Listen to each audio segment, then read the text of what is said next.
जय श्री राम दोस्तों। अब हम करेंगे क्वेश्चन नंबर 1, क्वेश्चन नंबर 2 हमारी मैट्रिसेस की बुक के पहले चैप्टर का, जिसका नाम है टाइप्स ऑफ मैट्रिसेस। ठीक है, तो इससे पहले मैंने बेसिक्स करा दिया है इस पूरे चैप्टर का, जितना भी हमारे पास यूज़ होने वाला है।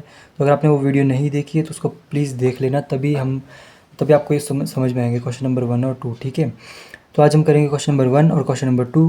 स्टार्ट हम करेंगे क्वेश्चन नंबर 2 से। ठीक है, क्वेश्चन नंबर 2 मैं पहले कराऊंगा, उसके बाद क्वेश्चन नंबर 1 कराऊंगा। ठीक है, तो स्टार्ट करते हैं क्वेश्चन नंबर 2 से। क्वेश्चन नंबर 2 में क्या बोला है कि अगर हमारे पास एक मैट्रिक्स है ए, इस तरह की मैट्रिक्स है, 3 × 3 की मैट्रिक्स है। ठीक है, is given B A symmetric.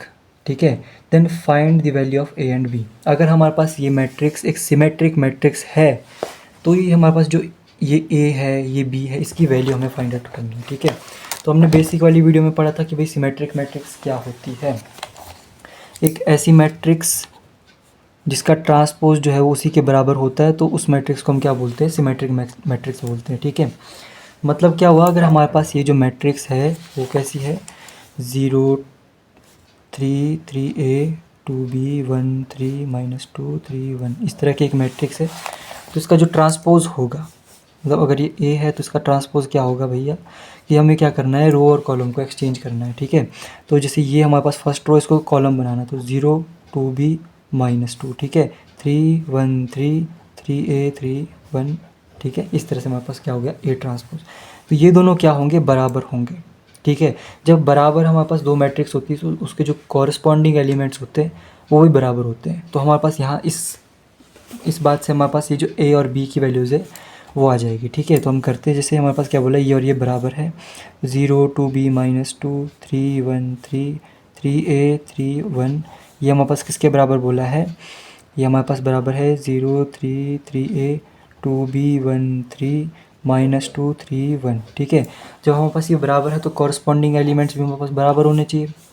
तो जो 2b है वो 3 के बराबर होना चाहिए, और ये जो -2 है वो हमारे पास 3a के बराबर होना चाहिए। ठीक है, तो यहाँ से हमारे पास b की वैल्यू क्या आ गई, 3/2, और यहाँ से हमारे पास a की वैल्यू क्या आ गई, -2/3। तो ये हमारे पास है, a की वैल्यू -2/3, b की वैल्यू क्या आ गई, 3/2। ठीक है, वही चीज़ मैंने यहाँ पे लिखी है, अगर आपको स्क्रीनशॉट लेना है तो आप ले सकते हो। बात करें क्वेश्चन नंबर 1 की, तो क्वेश्चन नंबर 1 हमारे पास एक थ्योरम है। ठीक है, थ्योरम में क्या बोला है, any square matrix can be expressed as the sum of symmetric and skew symmetric matrix. पहले तो क्वेश्चन को बड़े ध्यान से सुनना, दोबारा बोलता हूँ। Any square matrix can be expressed as the sum of symmetric and skew symmetric matrix.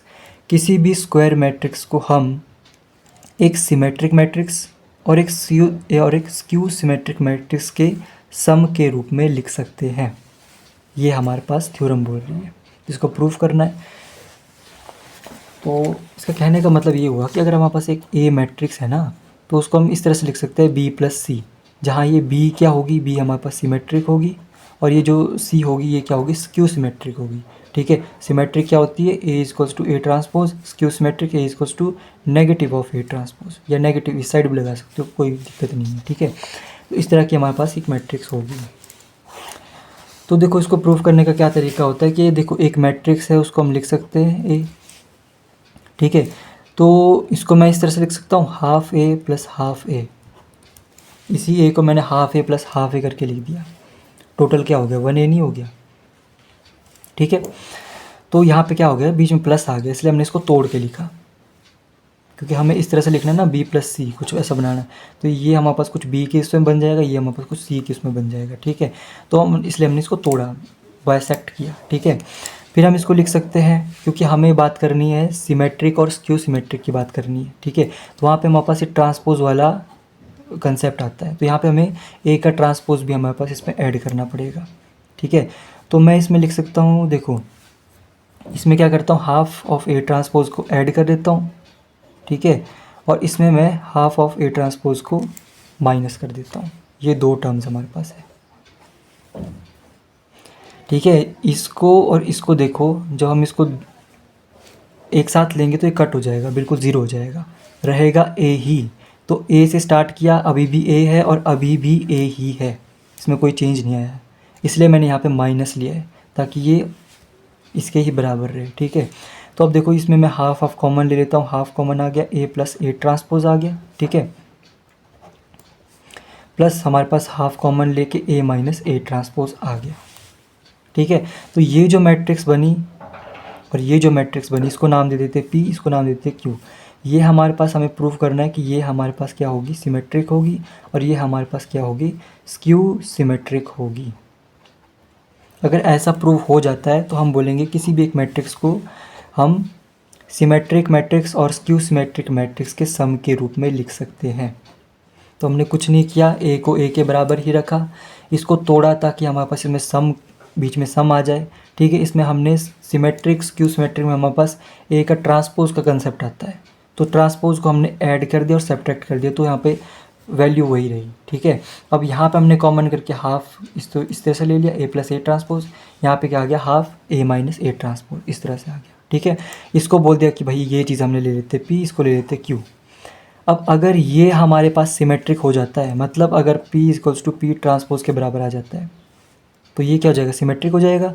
और ये हमारे पास अगर स्क्यू सिमेट्रिक हमें प्रूव करना है तो Q equals to minus of Q transpose के बराबर आना चाहिए। ठीक है, तो यहाँ पे हमारे पास हमने कुछ पीछे बेसिक्स में हमने डिस्कस किया था कि भैया ए प्लस बी का जो होल का ट्रांसपोज है उसको हम कैसे लिख सकते हैं, ए का ट्रांसपोज प्लस बी का ट्रांसपोज, और ए इंटू बी के ट्रांसपोज को किस तरह से लिख सकते हैं, बी का ट्रांसपोज इंटू ए का ट्रांसपोज। ये चीज़ें आपको याद होनी चाहिए। ठीक है, ये चीज़ यहाँ पे हमारे पास यूज़ होने वाली है। ये तो नहीं होगी, पहला वाला हो जाएगा क्योंकि सम है ना, यहाँ पे मल्टीप्लाई तो है नहीं, तो यहाँ पे यूज़ होगा। तो मैं क्या करता हूँ, अभी पी मैट्रिक्स जो हमारे पास है इसको ले लेता हूँ, half A plus A transpose. P है हमारे पास half A plus A transpose. अब हमें इसको प्रूव करना है कि भैया ये जो है हमारे पास सिमेट्रिक है, मतलब ये P का ट्रांसपोज जो हम निकालेंगे वो इसी के बराबर होगा। तो अगर हम इसका ट्रांसपोज निकालें ना, तो मतलब यहाँ पे अगर ट्रांसपोज लगा रहे तो इसके ऊपर ट्रांसपोज लगाना पड़ेगा। ठीक है, मतलब होल का ट्रांसपोज इस तरह से।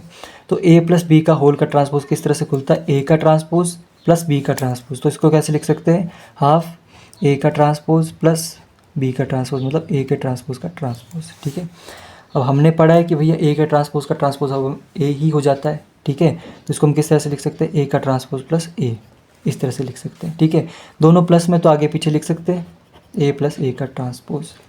क्या ये और ये चीज़ें बराबर नहीं है, तो पी हमारे पास पी के ट्रांसपोज के बराबर नहीं आ गया क्या।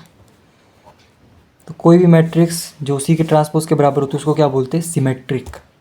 तो ये जो हमने लिया था ना, A equals to P plus Q, तो ये पी क्या होगी, इसमें से सिमेट्रिक होगी, और ये जो क्यू है अब इसको प्रूव करना है कि भैया ये क्या होगी, स्क्यू सिमेट्रिक होगी।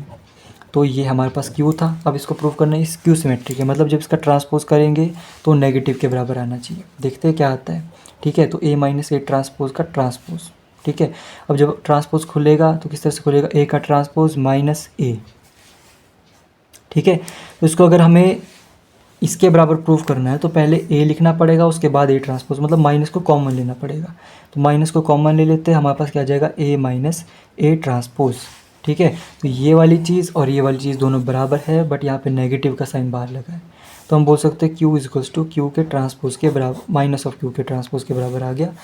That's why Q is skew symmetric matrix. तो हमने लिया था भैया एक मैट्रिक्स ली थी, P प्लस क्यू लिया था, P हमारे पास सिमेट्रिक आ गया, दिस इज क्यू सिमेट्रिक।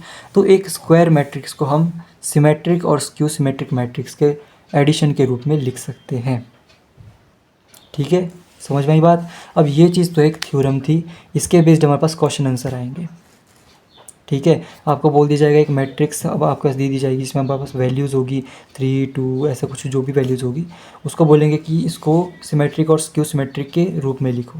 तो फिर वहाँ पे ये कंसेप्ट आएगा, फिर वहाँ पे आपको इतना सब नहीं करना है, वहाँ पे आपको क्या करना है, सीधा डायरेक्ट इसको हम लिख सकते हैं half A plus A transpose plus half A minus A transpose, और ये हमने पी लेना है फिर उस टाइम, फिर यहाँ पे क्यू लेना है, और ये बोलना है कि जो पी जो है ये क्या है, सिमेट्रिक है बाय दिस थ्योरम, और ये हमारे पास क्या है, स्क्यू सिमेट्रिक है बाय दिस थ्योरम। ठीक है, तो ये हमने उसमें फाइंड आउट करना है, उसकी एक वैल्यू आ जाएगी वो हमने लिख देनी है, इसकी एक वैल्यू आ जाएगी, वैल्यू मतलब एक मैट्रिक्स आएगी। ठीक है, हो सकता है जैसे यहाँ पे 1 2 3 4 हो और इसकी हमारे पास कुछ वैल्यू आ जाए 3 4, कुछ ऐसा कुछ भी आ जाए, और यहाँ पे भी कुछ वैल्यू आ जाए, तो वो दोनों चीज़ें सेम रहती है, left hand side right hand side के बराबर ही रहेगा।